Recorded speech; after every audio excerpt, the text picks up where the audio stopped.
Greetings, my name is Mark Norman. I'm the Director of Instrumental Ensembles here at UNC School of the Arts. Today I'm going to talk about being in time versus on time.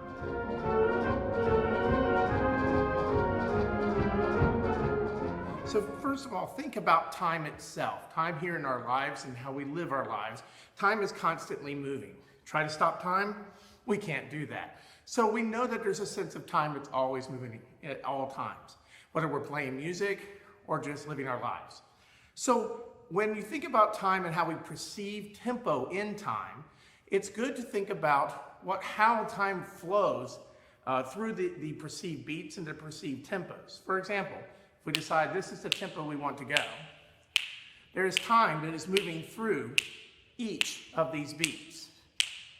So as it's moving through there, even if you take that one single beat and you put it into a sound wave, you would actually see, if you blew it up, you would actually see time moving through that one part of time. So when we're thinking about playing in time, we're going to be able to do much more organically with the music and play with the music versus trying to be on time where we're trying to spot one particular thing, and then it may actually seem hard or just not part of the music. So let me give you some examples. So first of all, if this is the perceived tempo, and let's say we're in 4/4 time, and this is the quarter note, then we can think of subdivisions. So we can think of one, we can do that. And there's still time moving through that. But there's also more subdivision, or even more. It is just an infinite number of micro things that go through each beat. So we really need to be thinking about the flow of time and not just that, but the actual flow through it. So if we have, let's say, and this is a common problem that I find when I'm doing guest conducting, I'm working with different ensembles, is that oftentimes if you had an entrance that is off the beat, that perceiving that time and coming in, sometimes it feels awkward to certain performers. So if we were thinking though of playing it in time instead of right on the and of one, but thinking of and the one is part of the time, then you can actually sort of feel the flow of it. So if the music is yum ba ba dee da ja da da da dum, and we're going to come in the second bar with an eighth note rest with 3 eighth notes followed by a quarter note, we can actually be feeling this time to get in sync with it ahead of time. Bing jump ba dee da ya da ba ba dee da jump bum bum bum bum. So if you think of it that way versus just thinking vertically but thinking horizontally, then you're going to actually have a much better chance of getting in sync with the music.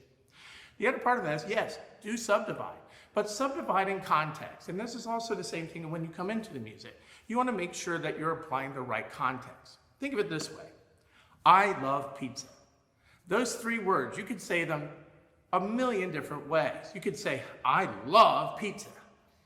I love pizza. I love pizza. I love pizza. There's a million different ways to do just simple variations on three different words. The same thing applies to music. So that rhythm, the 3 eighth notes starting on the and of 1, going to the quarter note on 3, can be perceived, or the context of them really counts, because you can definitely play them in lots of different ways. For example, if the music is bum ba da dee ba da da da da dee da, then your part in the second bar has to have the context to fit the context of the previous measure. Jump ba ba dee da ya da ba ba bum bum bum bum bum bum. So now the music is moving with a bit of a facing forward.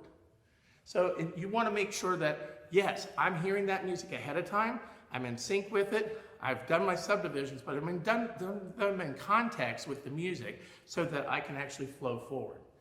Now, maybe the music is a little more static, and maybe it's more in the center of the beat. Bum, bum, bum, bum, bum, bum, bum, bum, bum, bum, bum, bum, bum.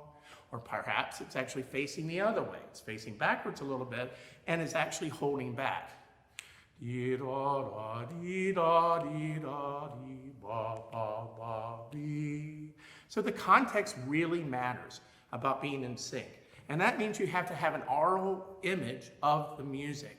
So it's not enough just to know your part. You must know what the whole piece is sounding like so that you can fit your part in musically with the rest of it. And again, being in time as you do it. So I hope this helps. If you have any questions, email me at normanm@uncsa.edu. Thank you very much.